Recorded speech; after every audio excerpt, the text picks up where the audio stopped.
राम राम साथियों, आप सभी का स्वागत है आपके अपने YouTube channel HSSC think tank पे। साथियों, जैसे कि हमने कल वाले वीडियो में हीट एंड टेम्परेचर ऊष्मा एवं तापमान का पार्ट 1 किया था।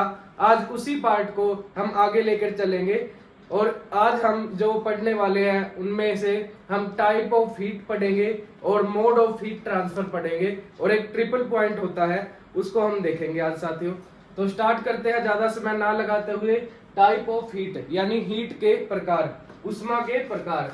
उष्मा के बेसिकली 3 प्रकार है। नंबर 1 है सेंसिबल हीट, नंबर 2 है लेटेंट हीट और नंबर 3 पे है स्पेसिफिक हीट।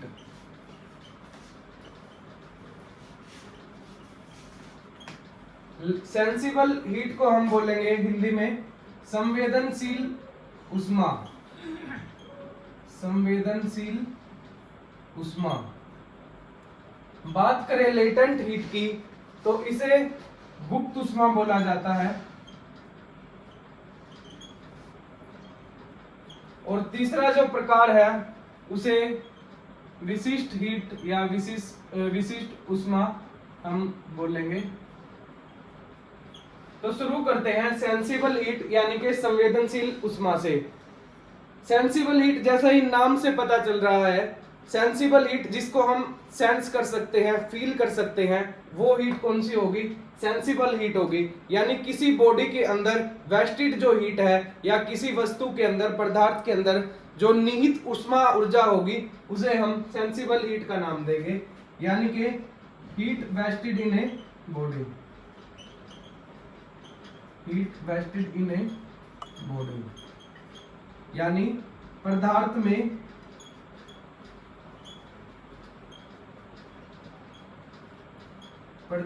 निहित उष्मा ऊर्जा जो किसी पदार्थ के अंदर पहले से ही वेस्ट करती है, निहित होती है, उसे हम सेंसिबल हीट का नाम देंगे। सेंसिबल हीट का क्या काम है साथियों? ये किसी बॉडी में अगर मान लो हम हीट ऐड करते जा रहे हैं तो जब तक मतलब जो ऑब्जेक्ट है या फिर जो बॉडी है, मान लो कोई लिक्विड ही लगा लो आप, उस लिक्विड का जब तक फेस चेंज नहीं होता तब तक अपने अंदर वो हीट एनर्जी को स्टोर करता जाएगा और जो हीट एनर्जी उस लिक्विड के अंदर स्टोर होगी वो आपकी सेंसिबल हीट होती है, यानी कि संवेदनशील उष्मा होती है। यानी कि that alter temperature until the phase change।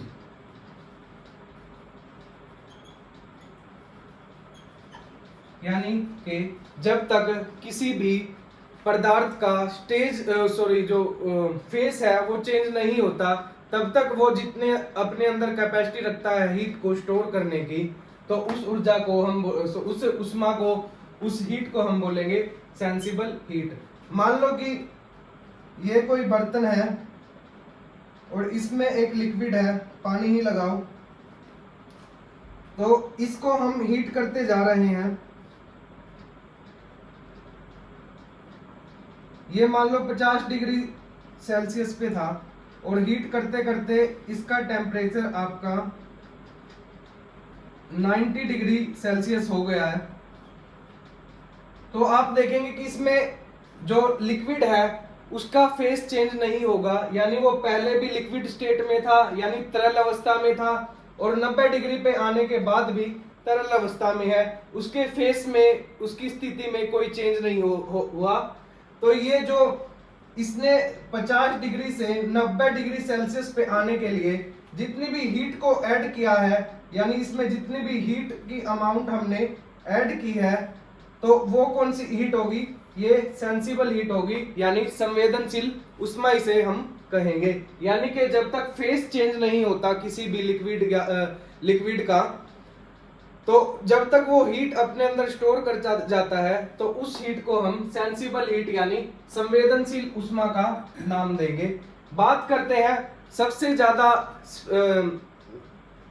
नहीं, सेंसिबल हीट उसको हम बोलेंगे, यानी कि संवेदनशील उष्मा हम बोलेंगे। बात करते हैं अब हम लेटेंट हीट की, यानी कि गुप्त उष्मा की। लेटेंट हीट क्या होती है?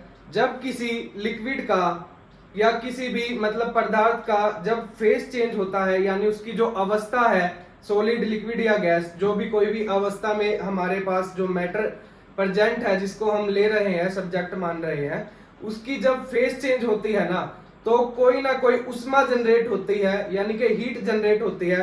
तो उस हीट को हम क्या नाम देंगे? उस हीट को हम लेटेंट हीट का नाम देंगे। तो लेटेंट हीट क्या होती है? Basically heat generated due to phase change, यानी कि जब अवस्था, किसी पदार्थ की अवस्था चेंज के दौरान, पदार्थ की अवस्था चेंज के दौरान मुक्त होने वाली उष्मा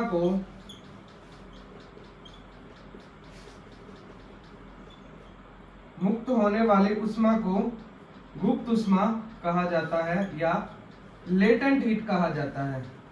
तो लेटेंट हीट को प्रैक्टिकली हम समझेंगे। मान लो ये एक बर्तन है, यहां से हम स्पेसिफिक हीट को एक बार मिटा रहे हैं, यहां पे आते हैं। मान लो ये बर्तन है कोई, और इसमें लिक्विड है, ये 50 डिग्री पे है, और इसको हम बर्नर की सहायता से हीट इसमें ऐड करते जा रहे हैं, और कुछ समय के बाद जो ये बर्तन है, इसमें लिक्विड का टेम्परेचर 100 डिग्री सेल्सियस पहुंच जाता है। 100 डिग्री सेल्सियस पर जो वाटर है उसमें क्या चेंजेस आता है साथियों? जब 100 डिग्री सेल्सियस पर वाटर के टेम्परेचर को हम लेके जाते हैं, तो वो लिक्विड से वेपर्स की ओर बदलना स्टार्ट कर देता है, यानी कि जो लिक्विड अवस्था उसकी होती है, यानी तरल अवस्था में जो हमारा वाटर रहता है, वो क्या होगा? अब भाप में बदलना स्टार्ट हो जाएगा। यानी कि यहाँ पर जो फेस चेंज हो रहा है वो सॉलिड से वेपर्स यानी स्टीम हम बोले भाप बनना स्टार्ट हो रहा है, यानी कि यहाँ पर जो पानी है उसका फेस चेंज हो रहा है। अगर फेस चेंज हो रहा है किसी लिक्विड का या किसी भी मैटर का, तो इसके दौरान जो हीट या उष्मा जो उत्पन्न होने वाली है, तो जो ये मान लो वाटर है जो 100 डिग्री सेल्सियस पे आने के बाद में भाप में बदलेगा, तो भाप अपने साथ एक विशेष प्रकार की उष्मा को लेके निकलेंगी, और ये जो उष्मा होती है इसे हम लेटेंट हीट यानी गुप्त उष्मा का नाम देते हैं, जो कि पदार्थ की स्टेट यानी कि अवस्था चेंज होने के दौरान मुक्त होती है या जनरेट होती है। अब हम बात करते हैं तीसरे प्रकार की, जिसका नाम हमने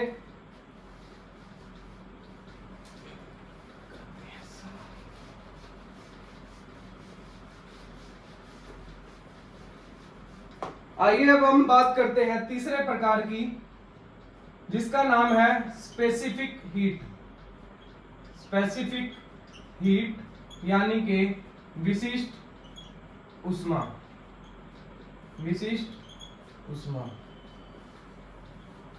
विशिष्ट उष्मा क्या होती है साथियों? अगर हम 1 किलोग्राम लिक्विड है कोई, मान लो वाटर लगा लो, 1 किलोग्राम वाटर का टेम्परेचर 1 डिग्री सेल्सियस या कहे 1 केल्विन अगर हमें रेज करना है या इंक्रीज करना है,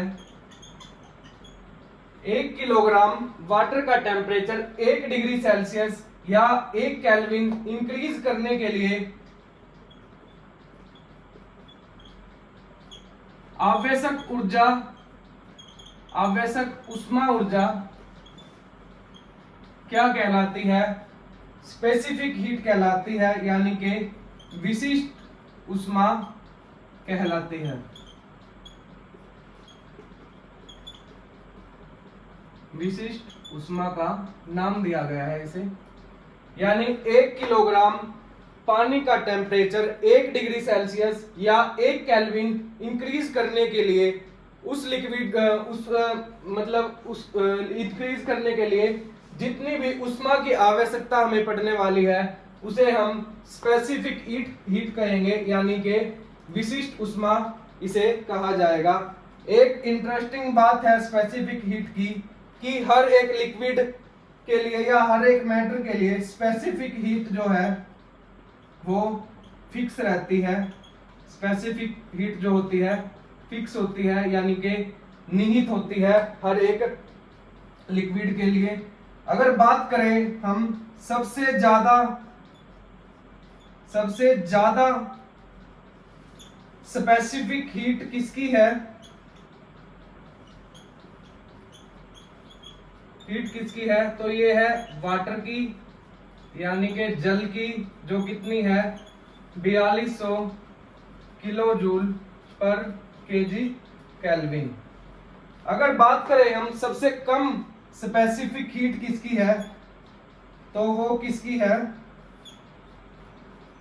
लेड, यानी कि सीसा। सीसा जो है इसकी स्पेसिफिक हीट सबसे कम है, जो है 130 किलो जूल पर केजी केल्विन।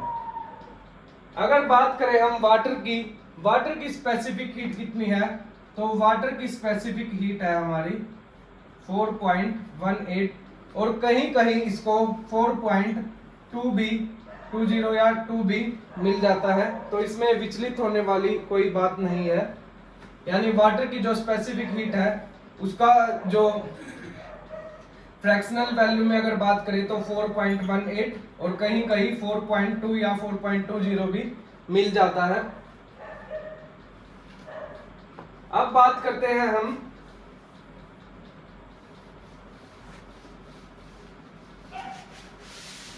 हीट एनर्जी को निकालने के फॉर्मूले की। जो हीट एनर्जी को निकालने का फॉर्मूला है वो कुछ इस प्रकार से है, Q equal to M into S into में डेल्टा टी।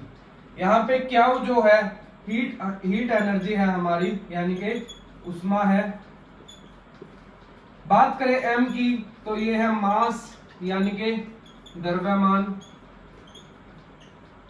बात करते हैं S की, ये यहाँ पर है स्पेसिफिक हीट, जो हर एक लिक्विड की या हर एक मैटर की फिक्स होती है, जैसा कि हमने अभी पढ़ा था।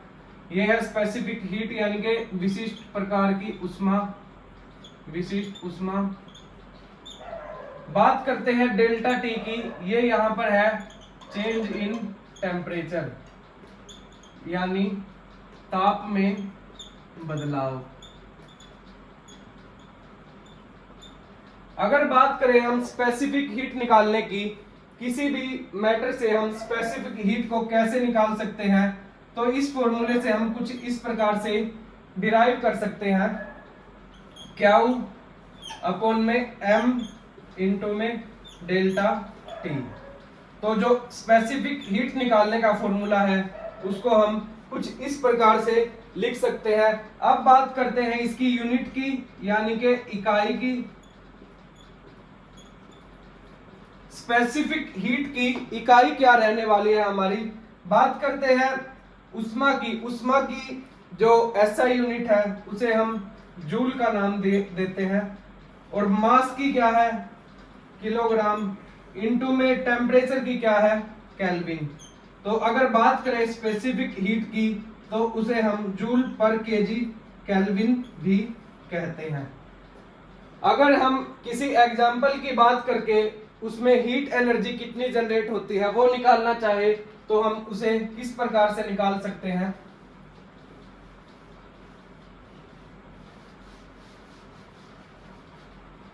मान लो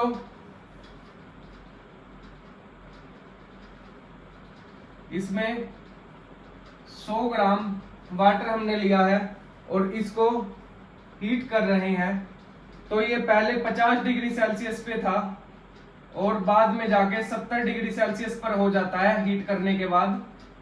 हीट करने के बाद में तो अगर हम बोले कि हमने कितनी हीट एनर्जी इसके अंदर ऐड की है, यानी उष्मा की कितनी मात्रा हमने इसमें ऐड की है कि इसका टेम्परेचर 50 डिग्री सेल्सियस से बढ़कर 70 डिग्री सेल्सियस हो रहा है।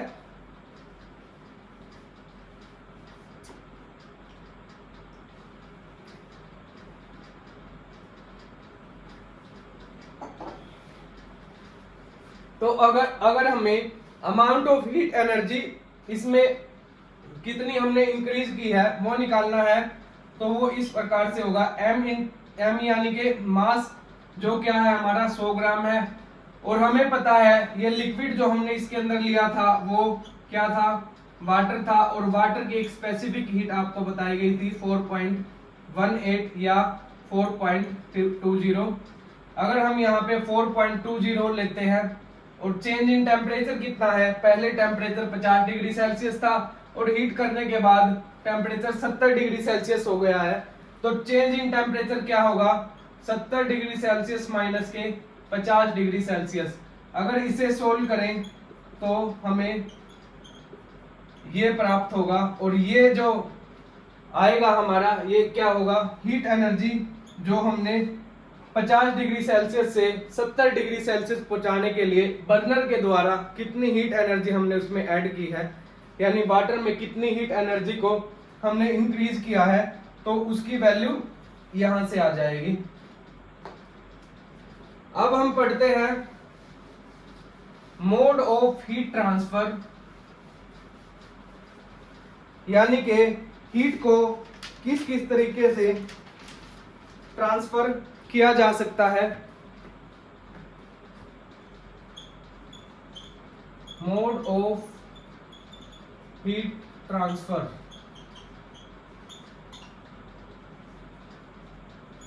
ऊष्मा स्थानांतरण के तरीके। मुख्य रूप से बात करें तो हम मोड ऑफ हीट ट्रांसफर 3 प्रकार से होता है। पहला होता है कंडक्शन जिसे हम चालन कहते हैं, दूसरा होता है कन्वेक्शन जिसे हम संवहन कहते हैं, और तीसरा होता है रेडिएशन जिसे हम विकिरण कहते हैं। तो बात करते हैं हम 1 नंबर यानी कि कंडक्शन से। कंडक्शन यानी कि चालन। सबसे पहले तो ये मुख्य रूप से सॉलिड्स में होता है, यानी कि ठोस पदार्थों में जिस तरीके से ऊष्मा का स्थानांतरण होता है वो कंडक्शन के तरीके से होता है। बात करें कंडक्शन की तो इसमें जो ऑब्जेक्ट है कांटेक्ट में होंगे, body will remain in contact, यानी कि जिस सोर्स से दूसरे सोर्स में या किसी दूसरी बॉडी में हीट का ट्रांसफर हो रहा है वो आपस में कांटेक्ट में होंगे, यानी उनमें परस्पर संबंध मिलेगा, यानी एक दूसरे से कांटेक्ट में वो होंगे। अगर बात करें हम एग्जाम्पल की, इसको समझते हैं एक बहुत से अच्छे एग्जाम्पल के साथ।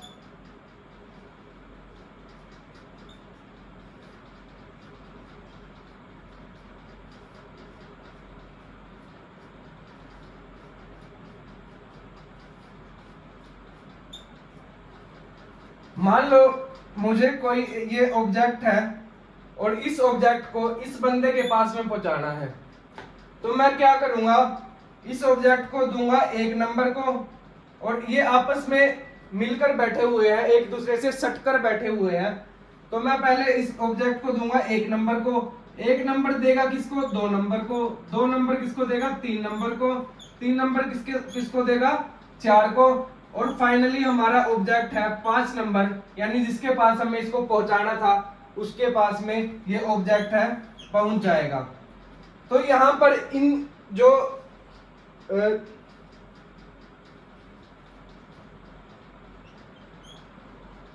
अगर बात करें कंडक्शन की, तो इस ऑब्जेक्ट को हमें 5 नंबर के पास में पहुंचाना था।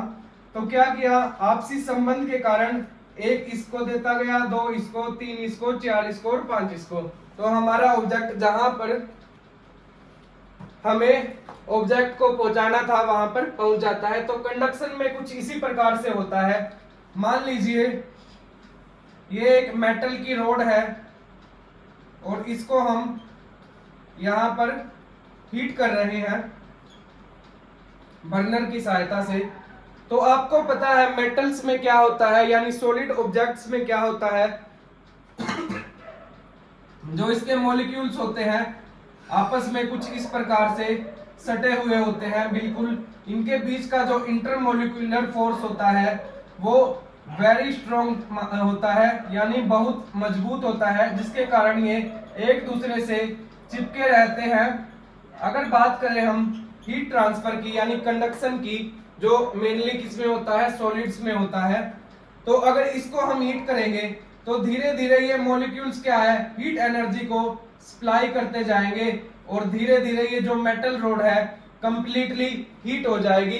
तो यही था हमारा कंडक्शन यानी चालन विधि, जिसके द्वारा हीट क्या होती है, ट्रांसफर होती है एक जगह से दूसरे जगह पे। अब बात करते हैं हम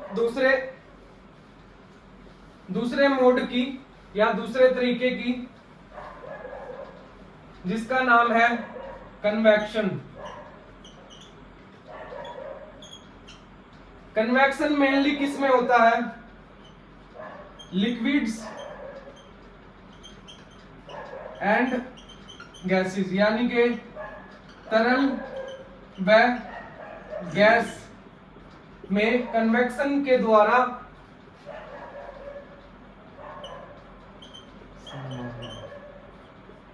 हिंदी में इसको संवहन भी बोलते हैं। कन्वेक्शन जो होता है, तरल और गैसेस जो स्टेट में रहते हैं उनमें इसका प्रयोग किया जाता है हीट ट्रांसफर के लिए, यानी ऊर्जा के स्थानांतरण के लिए। और जो इसमें हीट एनर्जी है वो वर्टिकली अप या डाउन वेज से क्या होती है, हीट ट्रांसफर होती है, यानी वर्टिकली इसमें हीट ट्रांसफर होती है।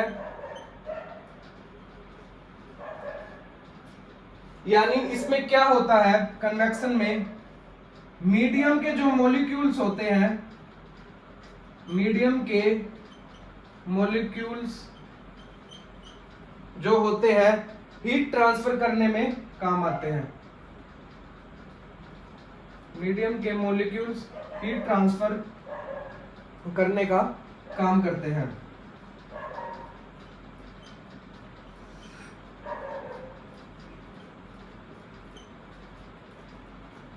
जो हमने कंडक्शन में एक एग्जांपल देखा था जिसमें 5 बच्चे आपस में बैठे थे, मतलब सटकर बैठे थे। मैंने एक ऑब्जेक्ट उठाया और पहले बच्चे को दिया, पहले दूसरे को देता है, 2 3 को, 3 4 को और 4 5 को। उसी एग्जांपल से हम कन्वेक्शन को अगर समझने की कोशिश करें तो कन्वेक्शन में क्या होगा, मान लो ये बच्चे कुछ इस प्रकार से बैठे हुए हैं,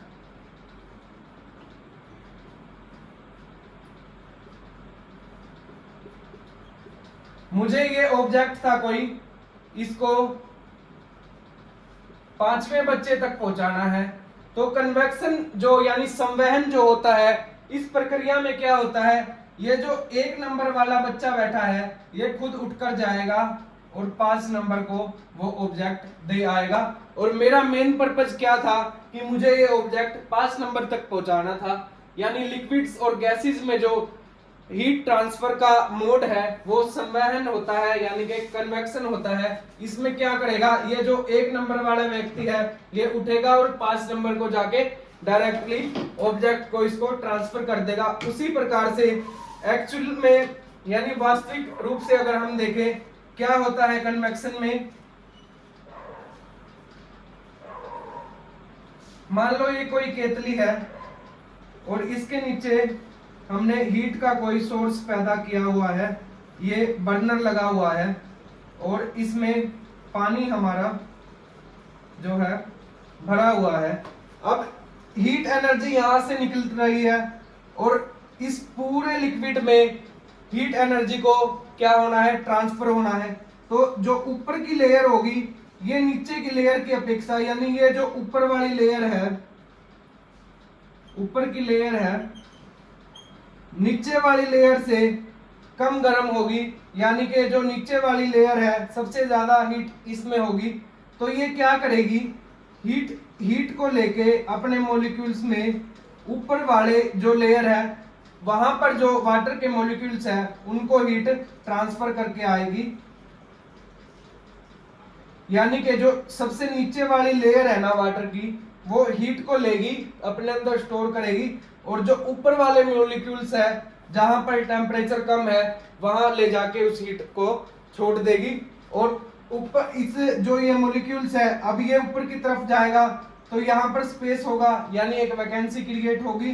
तो जो ऊपर के ठंडे मॉलिक्यूल्स है वो उनकी डेंसिटी ज्यादा होने के कारण वो नीचे की तरफ स्थानांतरित होंगे या नीचे की तरफ ट्रांसफर होंगे।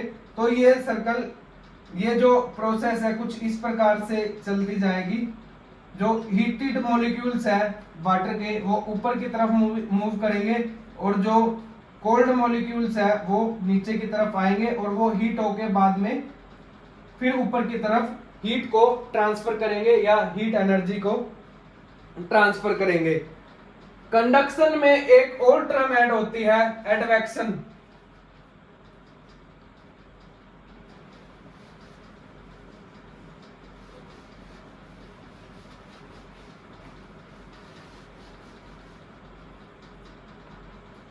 कंडक्शन में एक और टर्म होती है जिसे नाम दिया गया है एडवेक्शन। एडवेक्शन होता है अभिवहन। ये सेम कन्वेक्शन की तरह ही होता है, यानी इसमें मीडियम के मॉलिक्यूल्स हीट को ट्रांसफर करने का काम करते हैं। लेकिन कन्वेक्शन और एडवेक्शन में क्या डिफरेंस होता है, जो कन्वेक्शन होता है वो वर्टिकली होता है, यानी इसमें हीट ट्रांसफर वर्टिकली होगा। लेकिन एडवेक्शन यानी अभिवहन में जो हीट ट्रांसफर होगी वो हॉरिजॉन्टली होगी, हॉरिजॉन्टली होगी। जो हमारा, अगर बात करें हम कन्वेक्शन के एग्जांपल की, तो वायुमंडल का गर्म होना वो कन्वेक्शन के कारण होता है, यानी संवहन के कारण होता है। अगर बात करें हम ओवन की या माइक्रोवेव ओवन की, तो वो भी कंडक्शन के कारण होता है, यानी इसमें भी हीट मॉलिक्यूल्स नीचे से लेके ऊपर की ओर यानी वर्टिकली मूव करते हैं। अब हम आगे बढ़ते हैं तीसरे और आखिरी मोड की तरफ, यानी तीसरे तरीके की तरफ, जिसके द्वारा हीट को एक जगह से दूसरी जगह पे ट्रांसफर किया जाता है, जिसका नाम है रेडिएशन। रेडिएशन को हिंदी में हम विकिरण का नाम देंगे। इसकी सबसे खास बात यह है, यानी रेडिएशन की जो सबसे खास बात यह है कि इसमें किसी भी माध्यम की आवश्यकता हमें नहीं पड़ती, यानी नो मीडियम रिक्वायर्ड। किसी माध्यम की आवश्यकता नहीं होती, माध्यम की आवश्यकता नहीं होती। और दूसरी इसकी स्पेशल बात क्या है रेडिएशन की, ये सबसे फास्टेस्ट वे है हीट ट्रांसफर का, यानी fastest way to transfer heat energy, यानी ऊष्मा को स्थानांतरित करने का सबसे तेज तरीका कोई है तो उसका नाम है रेडिएशन, यानी कि विकिरण। अब बात करते हैं हम रेडिएशन के बारे में। एग्जाम्पल की अगर बात करें हम, तो सूर्य प्रकाश का, यानी जो सूर्य प्रकाश जो है, सूर्य से हमें प्रकाश मिल रहा है, सूर्य प्रकाश का हम तक पहुंचना किस विधि द्वारा है, यानी किस प्रक्रिया द्वारा है, तो वो है रेडिएशन के द्वारा। अगर हम बात करें भट्टी के पास खड़े होकर गर्मी अनुभव करना।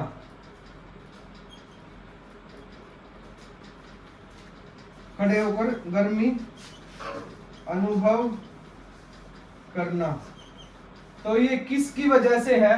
ये रेडिएशन जो एक मोड ऑफ हीट ट्रांसफर है, यानी विकिरण जो ऊष्मा को स्थानांतरित करने में एक तरीका है ऊष्मा स्थानांतरित करने का।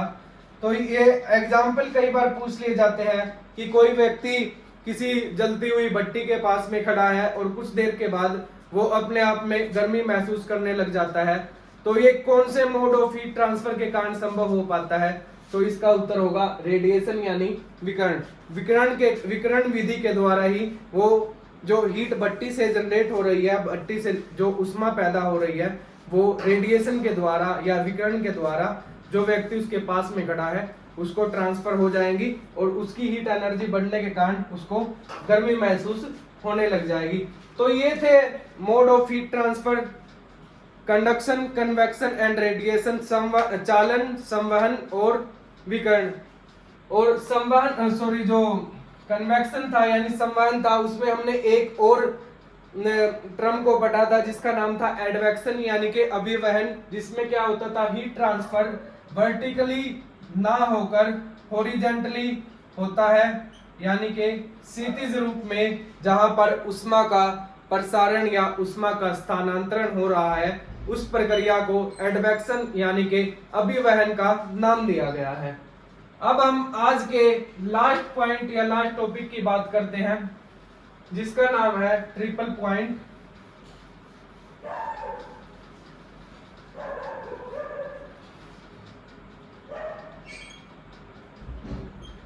ट्रिपल पॉइंट यानी त्रिक बिंदु।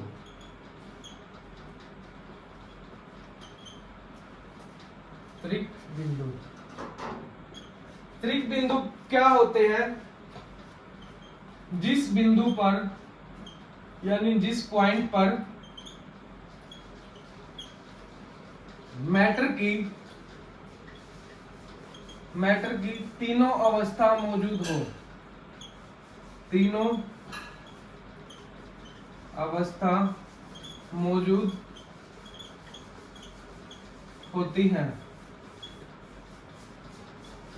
उस बिंदु को क्या कहा जाता है या उस पॉइंट को क्या कहा जाता है? उस पॉइंट को ट्रिपल पॉइंट कहा जाता है, क्योंकि यहाँ पर मैटर की तीनों अवस्था की अगर बात करें हम, कौन सी? सॉलिड यानी कि ठोस, लिक्विड यानी कि तरल, और तीसरा है गैस यानी कि एयर लगा लो जैसे। जब जिस पॉइंट पर तीनों मैटर की जो तीनों अवस्थाएं होती है, तीनों स्टेट होती है, सॉलिड, लिक्विड और गैस, ये मौजूद रहती है यानी प्रेजेंट रहती है, उस बिंदु को हम ट्रिपल पॉइंट कहते हैं। और ट्रिपल पॉइंट कहां पर मिलता है हमें? साइकोमेट्रिक चार्ट पे,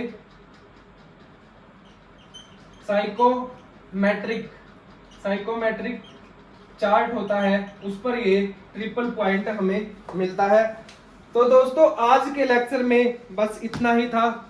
हमने आज टाइप्स ऑफ हीट पढ़ा, मोड ऑफ हीट ट्रांसफर पढ़ा और एक ट्रिपल पॉइंट पढ़ा। ये जो हम दैनिक जीवन में इनके एग्जाम्पल हम देखते भी हैं, जैसे कि मान लो हम गैस पर एक बर्तन के अंदर पानी को गर्म करते हैं, तो वहां उसमें किस प्रकार का मोड ऑफ हीट ट्रांसफर होता है?